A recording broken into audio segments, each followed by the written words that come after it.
வெடிக்கும் மூன்றாம் உலகப் போர். என்ன சொல்றீங்க? ஆல்ரெடி பார்த்தீங்கன்னா, இந்தியா, பாகிஸ்தான் போர், இஸ்ரேல் போர், ரஷ்யா, உக்ரைன் போர் அப்படின்னு போயிட்டு இருக்கும்போது, 3ஆம் உலகப் போர் வரை வெடிக்கப் போகுதா? அதுவும் முக்கியமா அந்த 3ஆம் உலகப் போர்ல அமெரிக்காவுடைய பங்கு மிகப்பெரிய பங்காக இருக்கப் போகுது. அது என்ன செய்தி? அமெரிக்கா யாருடன் போர் போடப் போறாங்க? அந்த போருக்கு என்ன காரணம்? இது இந்தியாவ பாதிக்கப்படுமா? அப்படின்னு அடுக்கடுக்கான கேள்விகள். அந்த எல்லா கேள்விக்கும் அடுத்தடுத்து விடைகள். வீடியோ ஸ்கிப் பண்ணாம ஃபுல்லா பாருங்க. Welcome to the channel. நானும் உங்கள் விஷால் சரவணன். வாங்க வீடியோக்குள்ள போகலாம். டெய்லி வீடியோஸ், டெய்லி அப்டேட்ஸ்க்கு மறக்காம நம்ம சேனலை சப்ஸ்கிரைப் பண்ணி பெல் ஐக்கானை கிளிக் பண்ணிக்கங்க. இந்த போர் அப்படின்னு கேள்விப்பட்டாலே நம்ம பயங்கரமா பயப்படுவோம். இந்த வார் மூலியமாக நிறைய பிரச்சனைகள் ஏற்பட்டுக்கிட்டே இருக்கும். ஸோ அப்படி ஏற்படும் பொழுது இந்த 3ஆம் உலகப் போர் இது எதன் அடிப்படையில் இருக்கும் அப்படின்னு நம்ம பேசிட்டே இருக்கும்போது பயோ வாரா இருக்கும் அப்படின்னு பேசினாங்க. ஏன்னா இப்போ பார்த்தீங்கன்னா கொரோனா ஆல்ரெடி வேகம் எடுக்க ஆரம்பித்து விட்டது. தமிழ்நாட்டில் முக்கியமாக கொரோனாவால் இப்போது ரொம்ப வருடத்துக்கு அப்புறம் ஒருத்தவங்க உயிரிழந்திருக்காங்க. இப்போ பயோ வாரா இருக்குமா இந்த 3ஆம் உலகப் போர்? இல்ல பயோ வார் கிடையாது. இது டாக்ஸ் வார். அதாவது பார்த்தீங்கன்னா, பரஸ்பர வரி விதிப்பு மூலியமாக வார் நடக்கப் போகுது. அது என்ன பரஸ்பர வரி விதிப்பு? அதான் நம்ம அத பத்தி நெறைய பேசியிருக்கோம் இல்லைங்களா? ஸோ அந்த பரஸ்பர வரி விதிப்பு பத்தி உங்களுக்கு ஐடியா எதுவும் இல்லன்னா, அதோடைய டீட்டெயில்ஸ் கார்டு நான் போட்டு தரேன். அத நீங்க பார்த்து தெரிஞ்சுக்கங்க என்னன்ட்டு. அப்போ இந்த பரஸ்பர வரி விதிப்பு மூலியமாக இந்த 3ஆம் உலகப் போர் வரும். வர்த்தக போர். ஸோ இது மூலியமாக இந்த 3ஆம் உலகப் போர் வரும் அப்படின்னு கணிச்சிட்டு இருக்கும் பொழுது, புதுசா ஒரு அப்டேட். ஆல்ரெடி பார்த்தீங்கன்னா, இந்த இஸ்ரேல் போர் பார்த்தீங்கன்னா, பயங்கரமா பேசப்பட்டுக்கிட்டே வருது. ஏன்னா, இந்த இஸ்ரேலுக்கும், காசாவுக்கும் நடக்கிற போர் இதன் மூலியமாக அங்க நெறைய குழந்தைகள், பெண்கள் உயிரிழந்துகிட்டு இருக்காங்க. இங்கேயே நெறைய உலக நாடுகள் இதுக்கு கண்டனங்கள் தெரிவிச்சுட்டு இருக்காங்க.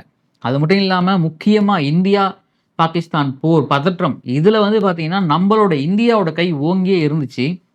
ஆனா, இப்ப அந்த போர் மூலியமாக நம்பளும் பதிலடி குடுத்தோம். அந்த பதிலடி குடுத்ததுல நம்ம எப்படி அத கையாண்டோம் அப்படின்னு ஒரு மிகப்பெரிய ஒரு பொருளா பார்க்கப்படுது.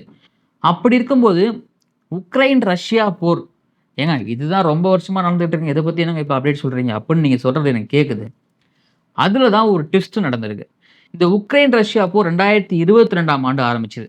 இந்த 2022ஆம் ஆண்டு ஆரம்பிச்சதுலருந்தே உக்ரைன்ல பல பாதிப்புகள். ரஷ்யாவோட கை எப்பவுமே ஓங்கியே தான் இருக்கும். ஏன்னா, அவங்களுடைய ராணுவ படைபலம், அவங்களுடைய எக்கனாமிக்ஸ் இதெல்லாம் வேற லெவல்ல இருக்கும். ஸோ அப்படி இருக்கும் பொழுது இந்த உக்ரைன் மேல ரஷ்யா போர் தொடுத்தது. அந்த போர நிறுத்துறதுக்காக பல தரப்பட்ட நாடுகள் பேச்சுவார்த்தைக்கு முன் வந்தாங்க. ஆனா, உக்ரைன் அதிபரும் படாத பாடுபட்டு பார்த்தாலும் அந்த போர ரஷ்ய அதிபர் புதின் நிறுத்துற மாரியே தெரியல. அதுக்கு மத்தியஸ்தானம் பண்றதுக்காக வந்தவர் தான் நம்ம ட்ரம்ப் அவர்கள். ட்ரம்ப் அவர்கள் ஆல்ரெடி இந்தியாவுக்கும், பாகிஸ்தானுக்கும் நான் தான் மத்தியஸ்தானம் பண்ணி இந்த போர நிறுத்தி வச்சேன் அப்படின்னு வெளிப்படையா சொன்னாரு. 1 டைம், 2 டைம் இல்ல 6, 7 டைம் சொன்னாரு. ஆனா, நம்ம இந்தியா அத தற்காலிகமா இந்தியா அத கன்ஃபார்மா மறுத்தோம். இல்லவே கிடையாது. நாங்க அவருக்கு நன்றி சொல்லவும் முடியாது. அவருக்கு தேங்க்ஸ் சொல்லவும் முடியாது. அவருக்கும் இதுக்கும் சம்மந்தமே கிடையாது அப்படின்னு அடிச்சு சொன்னாங்க. ஆனா, அவர் என்ன சொன்னாரு ட்ரம்ப், இல்ல இந்த போர் நிறுத்தத்துக்கு நான் தான் காரணம். இந்தியாவும், பாகிஸ்தானும் நீங்க போர நிறுத்தலனா, நான் உங்ககிட்ட வர்த்தகம் பண்ண மாட்டேன் அப்படின்னாரு. அதுக்கப்புறம் ஒரு கதை சொன்னாரு. அது என்ன கதை அப்படின்னா, இந்தியா வெளிநாட்டு அமெரிக்கா பொருள 0% டாக்ஸ் வாங்கி வாங்க போறாங்க. குடுக்க போறாங்க. அப்ப இந்தியாவுல இம்போர்டன்ட் ப்ராடக்ட்ஸ் 0 டாக்ஸ்.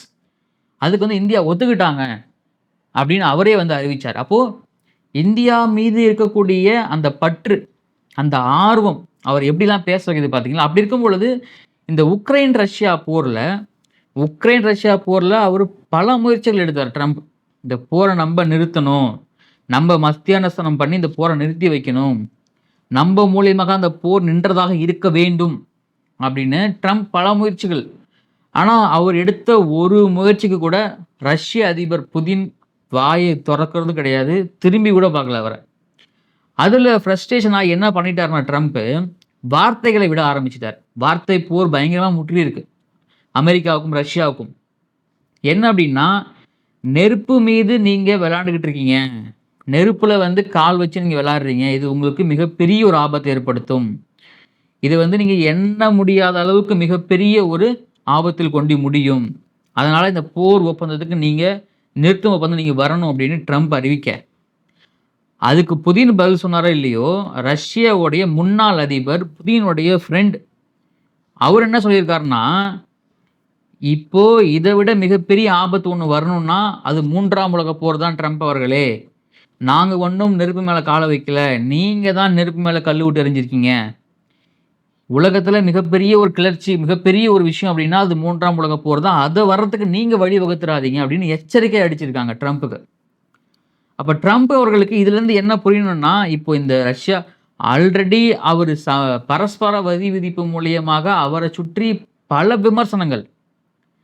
நீங்க வந்து உலகத்துல இருக்கக்கூடிய மோஸ்ட் எக்கனாமிக்கல் கண்ட்ரீஸ் எல்லாமே ஆப்போசிட் டூ யுஎஸ், அமெரிக்கா அப்படிங்கிற மாரி ஆயிடுச்சு. அப்போ ட்ரம்போடைய முடிவுகள்ல பல மாற்றங்கள். அவருடைய நாட்டு மக்களே அவர் மேல நெறைய விமர்சனங்கள கொண்டு வைக்கிறாங்க. ஏன்னா, அவரு கொண்டு வந்த மசோதாக்கள் எல்லாமே பயங்கரமான டிபேட்டுக்கு உள்ளானது, பயங்கரமான விமர்சனத்துக்கு உள்ளானது. ஸோ அப்படி இருக்கும் பொழுது, இந்த உக்ரைன், ரஷ்யா போர நிறுத்துறதுக்கு அவர் ட்ரை பண்ற விஷயங்கள் நல்ல விஷயம் தாங்க. ஒரு போர நிறுத்துறது நல்ல விஷயம். ஏன் அப்படின்னா, இதனால உயிரிழப்புகள் மட்டும் ஏற்பட போறது கிடையாது. இதனால பொருளாதார இழப்புகள் ஏற்பட போறது கிடையாது. இதனால பலதரப்பட்ட மக்கள் பல விஷயங்கள்ல பாதிக்கப்பட போறாங்க. இது எக்ஸ்ட்ரீம் லெவல் வந்து உயிர் விழுறது தான். ஆனா, அந்த உயிர மட்டும் வச்சுக்கிட்டு, உண்ண உணவு இல்லாம, உடுத்த உடை இல்லாம, தங்க இடம் இல்லாம, பொருளாதாரத்துக்கு ரொம்ப இருக்காங்க இல்லைங்களா? ஒரு பெரிய ஒரு உயரத்துக்கு வந்திருப்பாங்க. ஆனா, இந்த போர் மூலியமாக அப்படியே எல்லாமே 0வா மாறியிருக்கும். திரும்ப ஃபர்ஸ்ட்லருந்து ஆரம்பிக்கணும். இதெல்லாம் வந்து பார்த்தீங்கன்னா, ரொம்பவே நெனச்சு கூட பார்க்க முடியாத அளவுக்கு இதுல வந்து பெயின் இருக்கு. ரொம்ப நல்ல விஷயம் ட்ரம்ப் பண்றது. ஆனால், அது சொல்லக்கூடிய விஷயங்கள், அதுதான் இங்க வந்து பிரச்சனையா இருக்கு. அவரு வந்து இந்தியா, பாகிஸ்தானோட போர மத்தியஸ்தானம் பண்ணி நிறுத்தி வைக்கிறேன்னு சொன்னது. ஆனா, அது இந்தியா தரப்புல இருந்து சொல்லியிருக்கணும் அந்த விஷயத்த. அப்படி இல்லையா, அது பாகிஸ்தான் தரப்புல இருந்து சொல்லியிருக்கணும். அது 2ம் இல்லாம 2 பேரு கூடயும் கன்சல்ட் பண்ணாம, இவரா ஒரு முடிவு எடுத்து, அத பொதுவெளியில அறிவிக்கிறது இருக்குது இல்லைங்களா, அதுதான் இங்க பெரிய டிபேட்டுக்குள்ளாகுது. ஸோ, அப்படி உண்மையாகவே அவருக்கு இந்த போர நிறுத்தணும், உக்ரைன், ரஷ்யா போர் நிறுத்தணும் அப்படின்னு ஆத்மார்த்தமா ஒரு எண்ணம் இருந்துச்சுன்னா, வெளிப்படையாக இந்த மாரி கருத்துக்கள தெரிவிக்க வேண்டிய அவசியம் என்ன? ஒரு ரொம்பவும் வந்து பார்த்தீங்கன்னா, அந்த அந்த வார்த்தைகள் எல்லாமே வந்து ஒரு மாரி ஹிட் பண்ற வார்த்தைகள். இது எல்லாமே ட்ரிகர் பண்ற வார்த்தைகள். அப்படி ஒருவேளை 3ஆம் உலகப் போர் வந்துச்சு அப்படின்னா, நம்ம ஏற்கனவே சொன்ன மாரி பொருளாதாரத்தால நம்ம வந்து ரொம்ப நெறைய பாதிப்புகள் ஏற்பட்டிருக்கு உலக நாடுகள் ஃபுல்லாவே. அதே மாரி கொரோனா பரவல் மீண்டும் வேகம் எடுத்திருக்கு ஒரு சில நாடுகள்ல. அப்ப அதுவும் திரும்ப பயோவாரா கூட வர வாய்ப்புகள் இருக்கு. அப்ப திரும்பவும் ஆல்ரெடி 3 போர் மிகப்பெரிய போர்கள் பார்த்துட்டோம் நம்ப. இஸ்ரேல் போரா இருக்கட்டும், ரஷ்யா, உக்ரைன் போரா இருக்கட்டும், இந்தியா, பாகிஸ்தான் பதட்டமா இருக்கட்டும். இப்படி இருக்கிற சமயத்துல இந்த 3ஆம் உலகப் போர் ஒன்று வந்துச்சு அப்படின்னா, நம்ம வந்து இதுலருந்து எப்படி எழுந்து வர முடியும்? அது மிகப்பெரிய கேள்வி.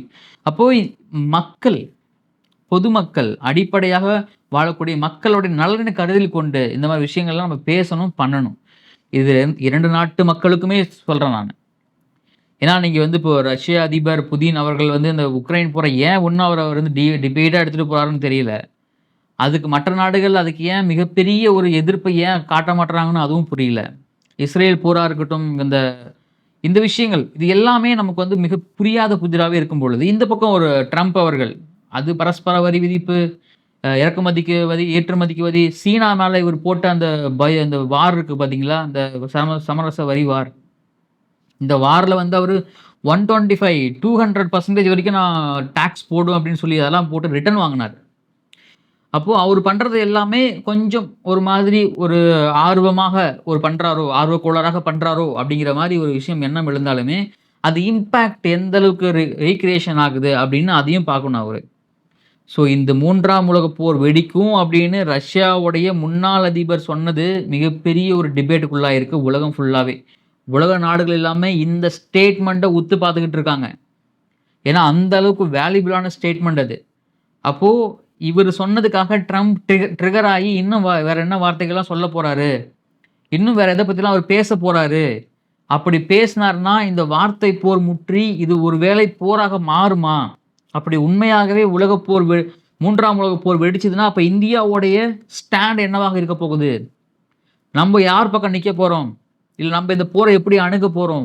இந்த போரால இந்தியாவுடைய பொருளாதாரம் எப்படி பாதிக்கப்படப் போகுது? இது எல்லாமே ரொம்ப, ரொம்ப, ரொம்ப டிபேட்டுக்குள்ளான விஷயங்கள். இது எல்லாமே நம்ம டிபேட் பண்ண தான் போறோம் கண்டிப்பா. ஸோ, அதுக்கு மறக்காம நம்ம சேனல சப்ஸ்கிரைப் பண்ணிக்கங்க. பொறுத்திருந்து பார்க்கலாம். ட்ரம்ப் அவர்கள் என்ன பதிலடி குடுக்கப் போறாங்க? அதுக்கு ரஷ்ய அதிபர் புதின் என்ன பதிலடி கொடுக்க போறாரு, இந்த உக்ரைன் ரஷ்யா போர் என்னைக்கு தான் முடிவுக்கு வரும் அப்படின்னு எல்லாத்தையுமே நம்ம அடுத்தடுத்து அப்டேட்டுகளா தெரிவிக்கலாம். இந்த வீடியோ பத்தி கருத்துக்கள கமெண்ட்ல பதிவு பண்ணுங்க. இந்த வீடியோ புடிச்சிருந்தா உங்க ஃப்ரெண்ட்ஸ்க்கு ஷேர் பண்ணுங்க, லைக் பண்ணுங்க. நானும் உங்க விஷால் சரவணன். நன்றி, வணக்கம்.